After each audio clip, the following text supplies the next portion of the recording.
Hey guys, so it is clearly super beautiful and sunny out today, and it's inspired me to kind of want to try and make a video. Sorry that my voice is weird, I'm getting sick.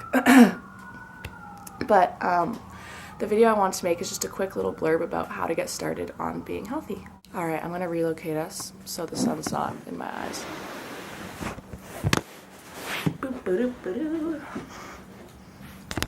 Ah, much better. Okay, so I've had a lot of people who are new to working out ask me questions on like what diet is best to follow, what supplements are best to use, what way of working out is the best to do. And I think the hardest thing is that the answer is super unclear majority of the time, in that there is no best way of doing anything, in my opinion, when it comes to health per se for everyone. So there's a lot of individual methods that people offer and people try, and they're like, oh, this is the best way, this is the best food, you have to do this diet, this is what will get you the best results. And maybe it will for someone, but it doesn't mean it will necessarily work for everyone. And that's the problem that we kind of come in nowadays, is that everyone buys into this one method and they assume it'll work, and then they get discouraged when it doesn't.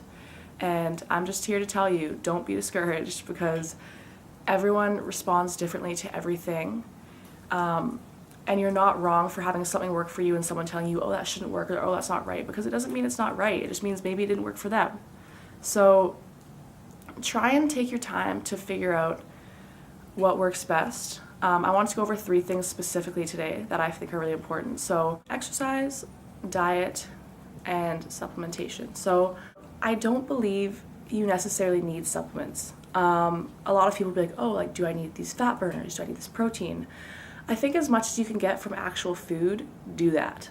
Yes, supplements can be beneficial for different purposes down the road, but I think for someone who's just starting, I think the best thing you can do is just try to get as much nutrients as you can from your diet, to be honest. Following that, diet, there are so many diets out there nowadays that actually make me want to hit my head into a wall.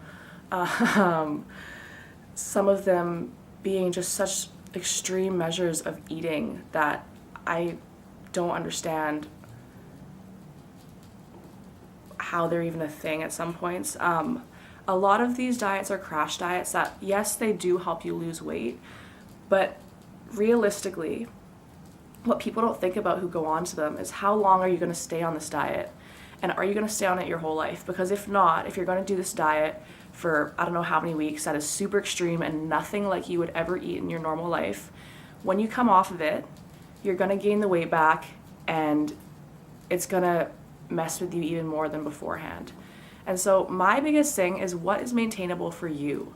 What way of eating can benefit your health but also be maintained throughout your daily lifestyle?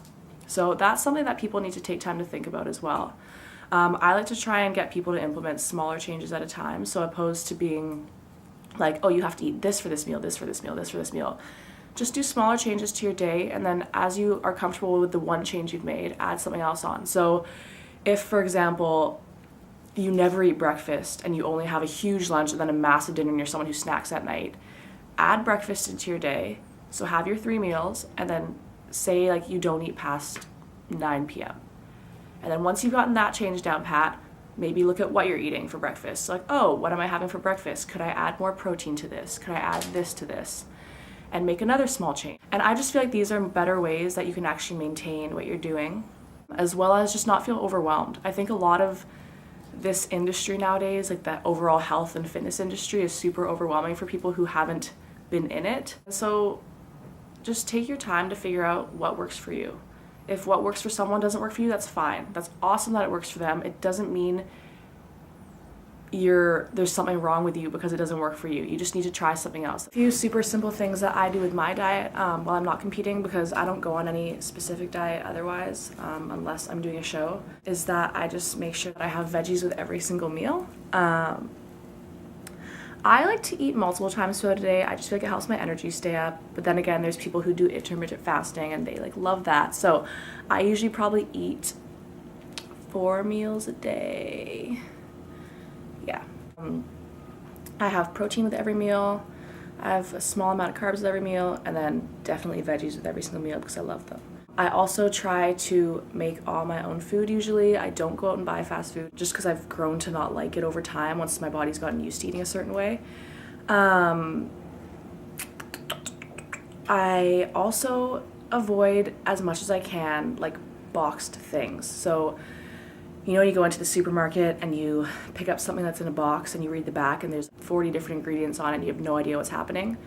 That's what I try and avoid as much as I can, just because at the end of the day, I don't know what's in it, and I'm like, if I don't know what's in it, I don't know if that's necessarily good for my body. So I like to try and avoid that a little bit more if possible. On to exercise. This is a big topic.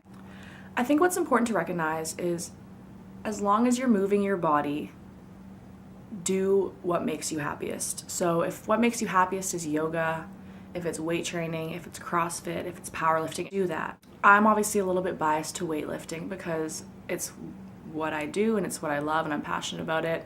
And I do see the benefits in it, and that a lot of people are not aware of how weightlifting and just resistance training in general helps not only with muscle and strength, but also with your bone health. Especially for all you women out there, it's super important to apply that resistance onto your limbs to help increase your bone density so that later on in life, when you're going through all these hormonal changes, you can kind of combat the effects of that. But whatever it is that you feel like you enjoy most and that you're able to maintain, which is the crucial point, do that. There's all kinds of things. And the way that I like to see it is I kind of want to just try and incorporate as many different avenues as I can for functional purposes. And then obviously for competing, I focus more on bodybuilding. But when I'm not, just trying to test your body in different ways that you're not used to. And that's where I think the most benefit comes from, is from doing something that you've never done. What your body's used to, it's great because you can still see improvements in that, but it's nice to kind of shock your body here and there with new things and try something different. If you're trying something different though, if you're someone who's new to the gym and you see someone doing an Olympic lift, you're like, oh, you know what, I'm gonna try that. Don't try that. Like, I don't mean it in that way.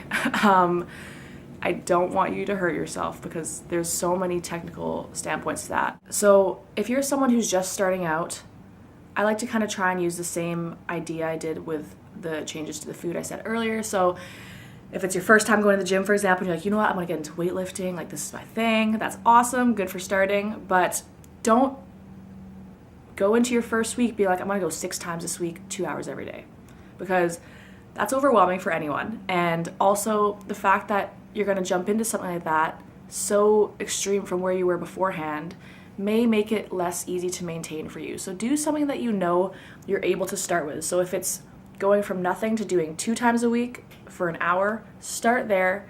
Try and increase that over time to a point where you're at least maybe 4 times a week, something you're comfortable with. I might be a little bit biased to this, but I think for people who are new to a gym, there is tons and tons of benefit in having someone guide you. So whether if it's a friend who's a trainer, or you hire a trainer, or you go to a group class where they help you with technique, don't be scared to get some guidance from people that you trust and you feel know what they're talking about. It will benefit you in the long run. You'll feel more comfortable. And hopefully if you ask the right person, you'll be able to carry that knowledge on for yourself and be able to just have it through life with you along the way. So anyways, I've probably talked your guys' ear off.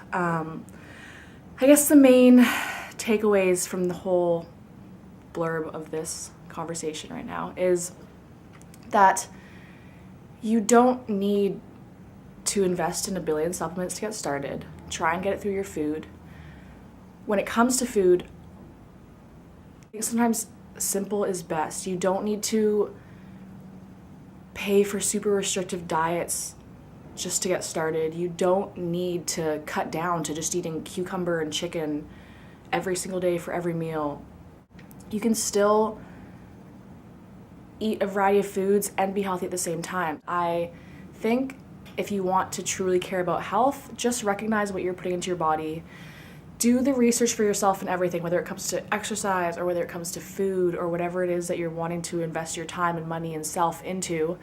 Look into different outlets that you have, and like I've said, there's a billion, and I know it can be overwhelming, but start with one.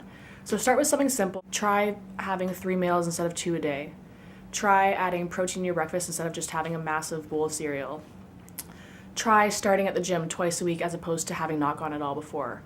Make small changes, see how it goes for you. Once you're comfortable and once it's easy and once it's something that you don't even have to think about, add something else in, and that way it's a lot less overwhelming over time. So I hope you guys got at least a little something from this. I should probably get going to study now because it's final season, so happy studying to all y'all happy campers out there who are in the books. And I'll talk to you guys soon.